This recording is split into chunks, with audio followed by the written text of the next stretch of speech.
This is nScreenNoise. My name is Colin Dixon, founder and chief analyst at nScreen Media, and today is November the 18th, 2021. Reed Hastings and Ted Sarandos, the co-CEOs at Netflix, may be feeling just a little bit unsettled these days. Now, to be sure, Netflix is still the SVOD king. It has 214 million paying subscribers, the most of any SVOD service in the world.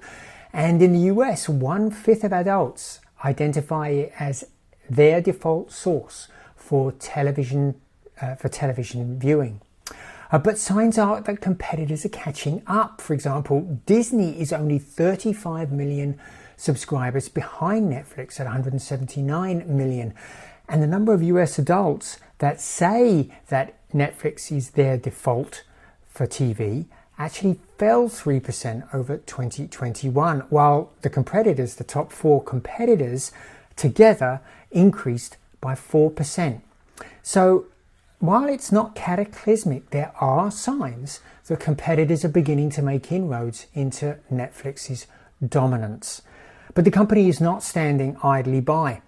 And of course, its key strategy is remaining a daily streaming service for its subs. It wants the number of people that consider it the default source to be as high as possible, and people coming in and using that service every day. Now, one way, of course, of guaranteeing people coming to your service is with content, and Netflix is not shy to spending $17 billion this year on content creation for the service, which is a huge amount of money. But there's no point in spending a massive amount of money if people can't find the content. And the company continues to refine and improve the ways people can find the content.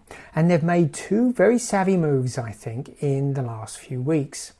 The first move doesn't seem to have anything to do with discovering new content at first, and that is it is changing how it reports on viewing. Now, it used to report on viewing by counting the number of viewers, and a view was anybody that watched anything more than 2 minutes of the title in question.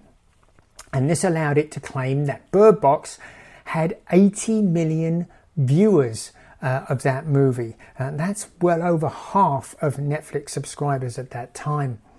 But it's changing. And it is changing really to diffuse, I think, something that Nielsen is doing. Nielsen has started to report on the popular titles on Netflix and other services as well.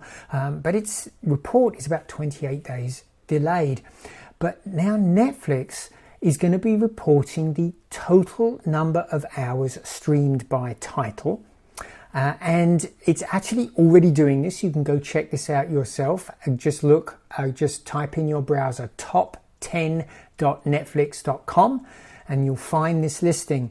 And this allows it to report things like Squid Game attracted 1.4 billion hours of viewing in the first 28 days. That means that the average Netflix subscriber around the world watched, 4 hours, something like 4 hours of Squid Game, which is a pretty amazing statistic. And by the way, that's not an official number from Netflix. That was a leaked number that was reported in the press.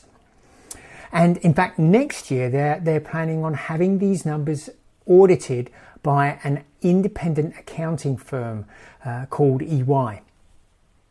So as I say, it's reporting on the top 10 globally through the number of hours. It's also reporting on the top 10 movies and TV titles in many of the countries in which Netflix is available, so you can go and see what's popular in your country.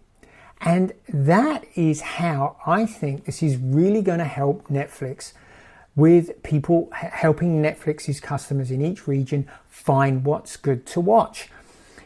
This data is undoubtedly going to be picked up by the press and be reprinted in various websites and in publications, telling people what the top titles in Netflix are. And that will create buzz around those titles and get many more people in watching them and allow them to remain in the zeitgeist, as Ted Sarandos likes to say, about watching the most popular titles. And by the way, if you're watching more, of course, then you're much less likely to cancel. So that's the first way. The second way is actually Netflix has done something which many people are reporting as a surprise because they consider it doing a deal with a competitor, and that is Amazon. But of course, I don't think Netflix views Amazon as a competitor. It's trying to do very different things with Prime Video and IMDb TV than Netflix. And I don't think Netflix views it as a competitor at all.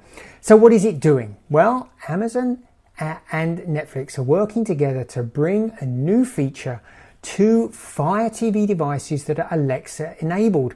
Basically what you can do now is you can say, Alexa, play something on Netflix, and that will launch Netflix and something will automatically start playing.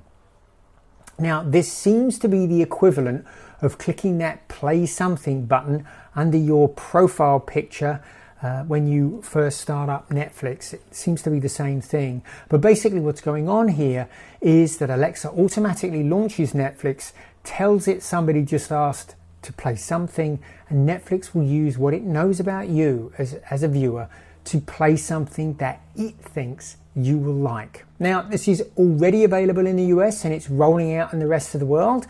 And it makes that actually is the reason why it makes a lot of sense that that Netflix did this with Amazon Fire TV first and not Roku. And the reason is simple. Fire TV and Amazon and Roku are about neck and neck in the US, but Amazon Fire TV is very popular in markets like Europe. It's the most popular device in markets like Europe.